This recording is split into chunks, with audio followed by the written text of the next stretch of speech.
தூசியும் சாம்பலுமாய் குப்பையில் கிடந்த என்னை ஆயிரமாய் மாறும் அபிஷேகம் நீந்தளித்தீர்.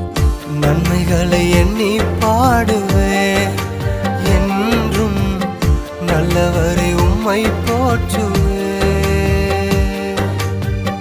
நன்மைகளை எண்ணி பாடுவேன், என்றும் நல்லவரை உம்மை போற்றுவேன்.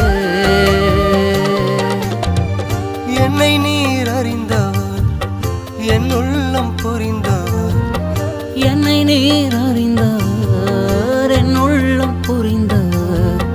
தாயினும் மேலானவர், என்னை தந்தையை போல் தூக்கி சுமப்பவர். தாயினும் மேலானவர், என்னை தந்தையை போல் தூக்கி சுமப்பவர்.